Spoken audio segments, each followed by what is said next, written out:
What's up, everybody? This is MMA Rant, and I'm coming to y'all today with another video.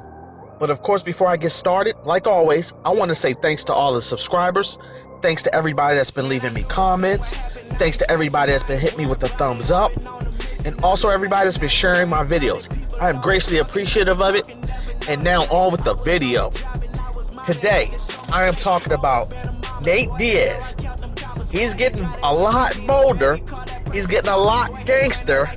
He's getting a lot more cockier with his mouth. And guess what? I ain't hating on the man, because he got every reason in the book to act this way. And you know something, how the tables have turned? Nate Diaz is the one that's running his mouth saying shit, being brash and being bold. And I ain't heard shit out of Conor McGregor, man. That's some shit for your ass right there. I'm just curious to know how things are going to play out as the time gets closer and closer to UFC 200.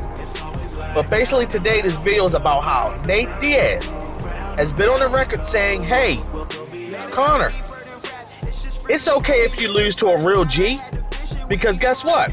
I'm pretty sure you'd rather lose to a real G than to lose to some pussy ass, weak ass, fake ass fighter. And you know how Nate Diaz feels about a lot of the UFC fighters. How they're a bunch of punks and pussies, and how they don't like to really fight. They like to pussyfoot around with each other.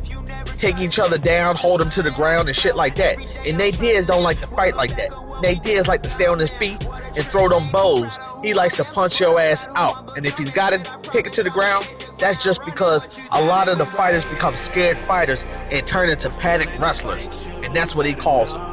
So that's how, like he was saying in his last fight, how he would have a lot more knockouts on his record if the fight stayed on the feet. Because like he said, a lot of those fighters, when their asses start seeing the goddamn stars, looking like they watching Dances with the Stars, they get all panicky and want to take his ass to the ground. And he said for that happening, a lot of times, a lot of his fights turn out to be submission wins with him on the ground with the other fighter. So that's what he was saying about that. But basically, with him saying that statement about Conor McGregor is letting me know and letting the whole world know that, hey, he feels like he is definitely going to beat Conor McGregor at UFC 200, and that Conor McGregor shouldn't feel bad about it at all. He feels like Conor McGregor's momentum should still continue on, because Nate Diaz feels like he's the top of the food chain in that UFC fighting game. He feels like he's the top guy. So if anybody loses to the top guy, it should be expected. It should be normal. It should be okay. It should be looked at as, hey, Conor McGregor stepped up to fight me again, even though Nate Diaz personally doesn't feel like why he's fighting him again, why he's getting a rematch, or how he even got his rematch. I've already posted a video about that before, about how Nate Diaz felt about Conor McGregor getting a rematch with him, and what the UFC thought about Conor McGregor getting his rematch. So look up that video on my channel. It's Nate Diaz talking about Conor McGregor UFC 200 fight being a setup. That's where I talked about that at. But I'm not going to talk about that here in this video, because basically I'm talking about how Nate Diaz is having a lot of shit to say about Conor McGregor now, you know. But Nate Diaz, man, he is a true gangster, man. I don't even want to disrespect him and call him a gangster, you know, because Nate Diaz feel like he's a fucking ninja. He feel like Ninja USA got it. You know, that's how he feels. And I used to love playing that fucking game, by the way. Ninja Gaiden, whatever the fuck you want to call it.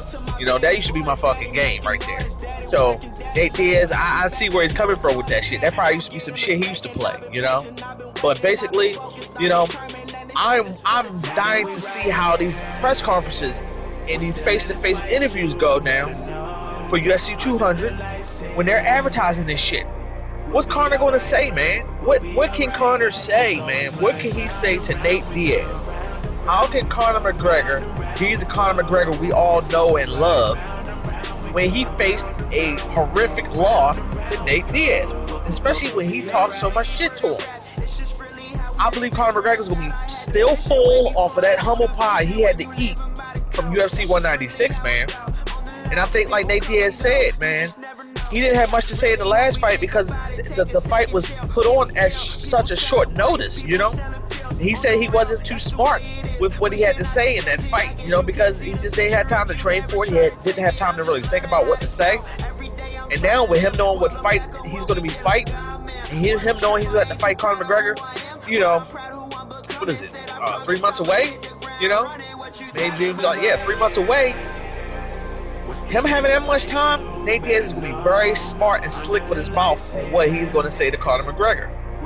And I'm just dying to see this shit. I cannot wait. I'm not even talking about the actual fist fight.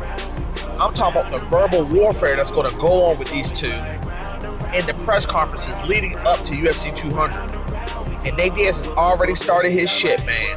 And like I said, he's got a point, man. He already whooped Conor McGregor's ass already. And he was basically saying, hey, Conor shouldn't lose any momentum off of this loss he's about to take at UFC 200 because he's fighting the top dog. Nate Diaz feel like he's the top dog. That's how the top dog sounds. And Conor McGregor, when he was on the ground getting choked out, ain't have a sound to say. You know, he was the damn gazelle on the ground. And like I said, I'm a big time Conor fan. I love Conor to death, but I gotta keep it real on here. I got to call it how I see it. And Conor, I don't know what the fuck he's gonna say at the next press conference with these two. But let me know what y'all think. Hit me up in the comments.